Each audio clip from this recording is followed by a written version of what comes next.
Hey guys, মই আপোনালোকলৈ লৈ আহিছোঁ মাছৰ সৈতে কচু আৰু মধুসোলন দিয়া ৰেচিপি। এতিয়া এয়া মই কেইডালমান কচু বাৰীৰ পৰা বুটলি আনি লৈছোঁ। ঘৰৰ বাৰী হয়। কেইডালমান মধুসোলন লৈছোঁ।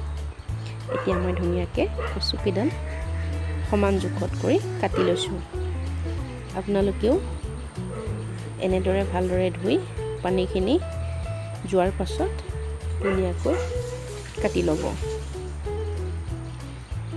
মই গোটেইখিনি এনেদৰে টুকুৰা কৰি কাটি লৈছোঁ।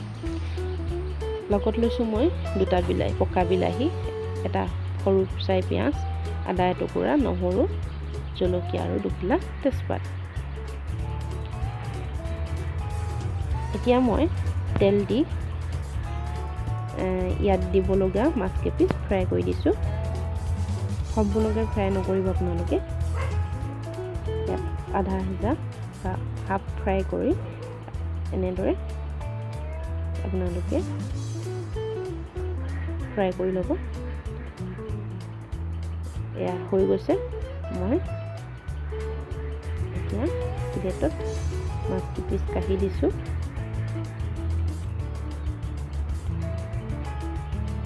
এতিয়া মই সেই তেলখিনিতে অলপ পাঁচফোৰণ দি দিছোঁ। লগতে পিঁয়াজ টুকুৰাকৈ কাটি ইয়াতে দি দিছোঁ।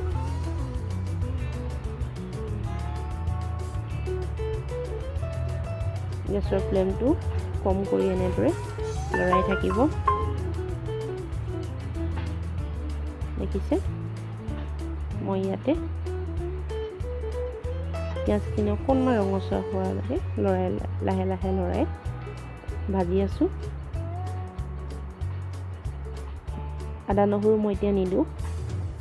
আপোনালোকে আদা নহৰু পাছত দিব পাৰিব। এতিয়াই দিয়াতকৈ পাছত দিলে ইয়াৰ গোন্ধটো বেছি ধুনীয়া হৈ আহিব, হয়নে? সেইকাৰণে মই পাছত এড কৰিম। এতিয়া মই ইয়াত বিলাহীখিনি এড কৰি দিছোঁ।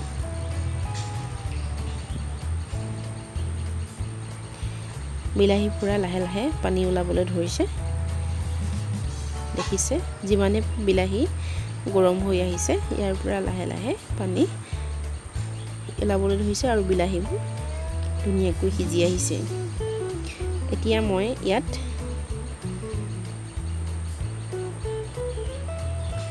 হালধি দি দিছোঁ। আন্দাজমতে মই অলপ নিমখ দি দিছোঁ। নিমখ কমকৈ দিব প্ৰথমতে, কাৰণ কচুখিনি যেতিয়া সিজি গলি যাব তেতিয়া তাৰ পৰিমাণটো কমি আহিব। সেইকাৰণে প্ৰথমতে আপোনালোকে নিমখ এড কৰি নিদিব। কম পৰিমাণে মই এড কৰিছোঁ, দেখিছে। এতিয়া কচুখিনি মই ইয়াতে দি দিছোঁ। দেখিছে, প্ৰথমতে কচুখিনি কেৰাহীৰ পৰা ওপন্দি আছে, হয়নে?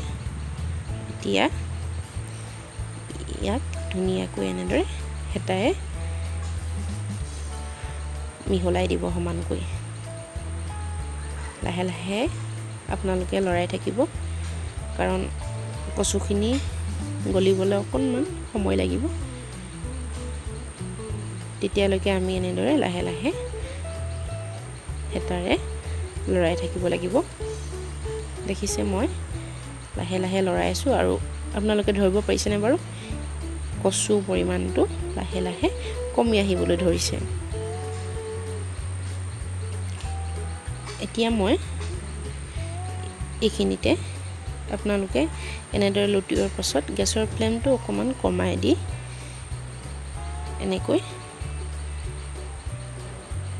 এতিয়া মই ইয়াত মধুসোলনখিনি দি দিছোঁ। কাটি থোৱা মধুসোলনখিনি ইয়াতে এড কৰি দিছোঁ।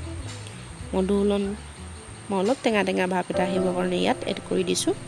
আপোনালোকে দি চাবচোন, মধুসোলন খাই বৰ ভাল লাগে, হয়নে? ইয়াছো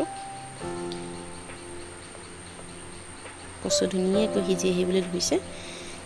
এই ৰেচিপিটো বনাওঁতে বেছি সময় নালাগে আমাক। 15-20 মিনিটৰ ভিতৰতে আমাৰ এই ৰেচিপি ৰেডি হৈ যায়গৈ। আপোনালোকেও এবাৰ ট্ৰাই কৰি চাবচোন। এয়া চব লাহে লাহে সিজি আহিছে। মই তেতিয়া মাছ কেইপিচ ইয়াতে দি দিছোঁ। এতিয়া ধুনীয়াকৈ মই এইখিনি সমানকৈ ঢাকি দিছোঁ। 15 মিনিটৰ পাছত মই চালোঁ। মই আদা নহৰুটো ইয়াত দিয়া নেদেখুৱালোঁ। আপোনালোকে মাজতে আদা নহৰুটো অলপ সিজিলে দি দিব। মই ইয়াত এড কৰিলোঁ আদা নহৰু। এতিয়া চব সিজি আহিলে ধুনীয়াকৈ।